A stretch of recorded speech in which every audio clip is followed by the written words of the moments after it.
Hi friends, അസ്സാം വലൈക്കും. ബിസ്മി കിച്ചണിലോട്ട് എല്ലാവർക്കും സ്വാഗതം.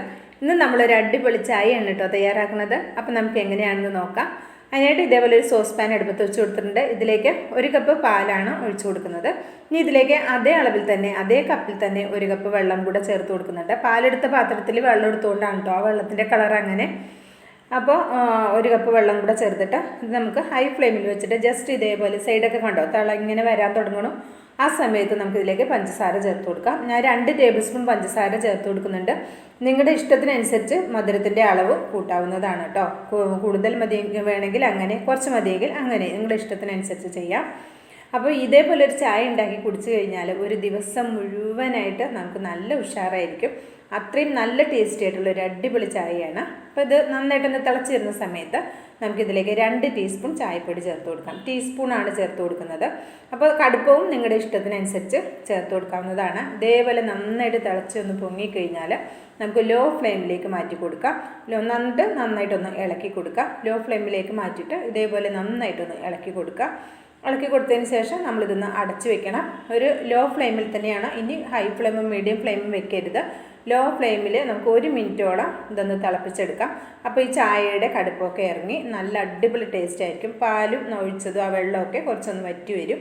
അപ്പോൾ നല്ല അടിപൊളി ടേസ്റ്റാണ്. അപ്പോൾ ഇത് 1 മിനിറ്റ് നമുക്കിതൊന്ന് ലോ ഫ്ലെയിമിൽ തിളപ്പിക്കാൻ വെക്കാം. ഇപ്പോൾ 1 മിനിറ്റ് ആയിട്ടുണ്ട് കണ്ടോ. മുകളിലിങ്ങനെ പാടയൊക്കെ ചൂടിയിട്ടുണ്ട്. എന്നാലും നമുക്കിത് അരിച്ചെടുക്കണം. അപ്പോൾ അതെ ഇത്രയേ ഉള്ളൂ. ഇനി നമുക്ക് ഫ്ലെയിം അങ്ങോട്ട് ഓഫാക്കി കൊടുത്തേക്കാം.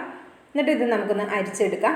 അരിച്ചിട്ട് നിങ്ങൾക്ക് അടിച്ചെടുക്കണമെങ്കിൽ അങ്ങനെ എടുക്കാം. അല്ലെങ്കിൽ നിങ്ങൾ സെർവ് ചെയ്യുന്ന ഗ്ലാസ്സിലേക്ക് ആദ്യം പതുക്കെ താത്തി ഒഴിച്ചിട്ട് പിന്നീട് അങ്ങോട്ട് പൊക്കി അങ്ങോട്ട് ഒഴിച്ചു കഴിഞ്ഞാൽ നമുക്ക് അടിച്ചെടുക്കുന്ന പോലെ നന്നായിട്ട് പതഞ്ഞ് കിട്ടിക്കോളും.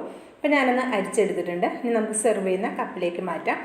ഇന്നത്തെ കപ്പിനൊരു പ്രത്യേകതയുണ്ട്. ഇന്ന് ഞാനൊരു 2 കപ്പ് വാങ്ങിയിട്ടുണ്ട് കേട്ടോ. ചായ കുടിക്കണ കപ്പ് വാങ്ങിയിട്ടുണ്ട്.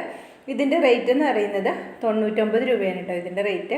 അപ്പോൾ എനിക്കിത് ഒരുപാട് ഇഷ്ടമായി. ഞാനിത് കുറേ നാളായിട്ട് ഇങ്ങനത്തെ 2 കപ്പ് വാങ്ങണമെന്ന് കരുതിയിരുന്നു. അപ്പോൾ ഇന്നാണത് സാധിച്ചത്.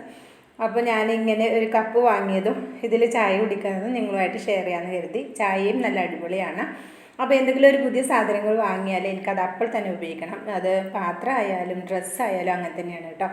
അപ്പോൾ നിങ്ങൾക്കൊക്കെ എങ്ങനെയാണ്? പുതിയ സാധനങ്ങൾ വാങ്ങിയ പാത്രത്തിലുണ്ടോ അതോ ഇതേപോലെ അപ്പം തന്നെ ഉപയോഗിക്കലുണ്ടോ? എന്തായാലും കമൻറ്റ് ചെയ്യണം കേട്ടോ. അപ്പോൾ ചായ നല്ല സൂപ്പർ ചായ ഇവിടെ റെഡി ആയിട്ടുണ്ട്. ഇഷ്ടമായിട്ടുണ്ടെങ്കിൽ ട്രൈ ചെയ്ത് നോക്കണം. അഭിപ്രായം അറിയിക്കണം. ലൈക്കും ചെയ്യണം.